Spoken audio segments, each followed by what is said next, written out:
So guys, আগের দিন তোমরা দেখেছো যে আমরা জলের সঙ্গে সোডিয়াম মেটাল রিয়াকশন করাতে কেমন কি ব্লাস্ট হয়েছিল। তো দেখো এই ছোট টুকরোটা আমরা এখন জলে ফেলবো, জলে ফেলতে রিয়াকশনটা কি আসে।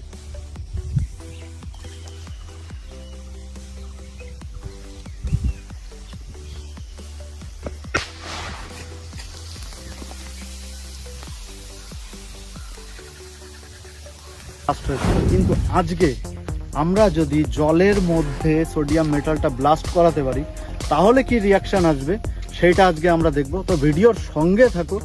আজকে আমরা ডোবাবো সোডিয়াম মেটাল জলের 1-2 ফুট নিচে পর্যন্ত। তো দেখা যাক ব্লাস্টিং পাওয়ারটা কেমন আসে।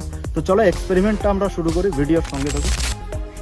তো আমাদের কাছে আছে গাইস এখানে সোডিয়াম মেটাল। আগের দিন তোমাদের আমি দেখিয়েছিলাম এটা সোডিয়াম মেটাল, এটা ডোবানো আছে প্যারাফিনের মধ্যে কিংবা কেরোসিনের মধ্যেও ডোবানো থাকে, কিন্তু এটা প্যারাফিন আছে।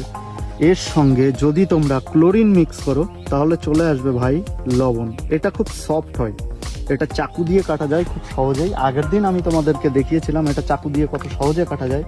একটা মেটাল এইভাবে যদি কাটা যায় তোমরা ভাবতে পারবে না যে একটা মেটাল এইভাবে কাটা যায়। তো আগের ভিডিওতে আমি একটা ব্লাস্টিং দেখিয়েছিলাম, তো আজকে চলো সামান্য আরেকটা টুকরো ফেলে আমি ব্লাস্টিংটা আরেকবার দেখিয়ে দিই। আমাদের আজকের যে মেন এক্সপেরিমেন্টটা থাকবে সেটা জলের 2 থেকে 3 ফুট নিচে আমরা ব্লাস্ট করব এই সোডিয়াম মেটাল। তো দেখো গাইস এখানে ব্লাস্টিংটা কেমন আছে।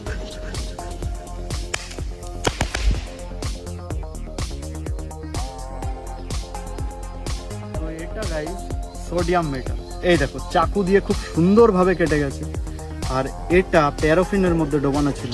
কিন্তু গাইস ওয়ার্নিং থাকলো, কেউ কোনো সময় এটা খাওয়ার চেষ্টা করবে না। যদি খাও তাহলে পেটটা হয়ে যাবে ভাই ব্লাস্ট।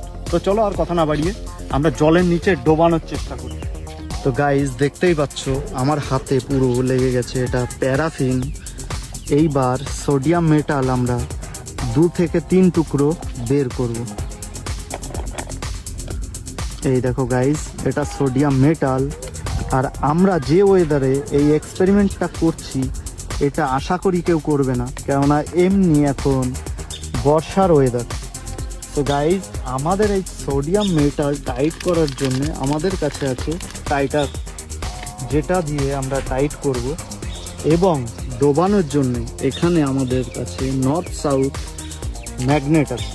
তো এই ম্যাগনেটের সঙ্গে আমরা একটা টাই আমরা করব।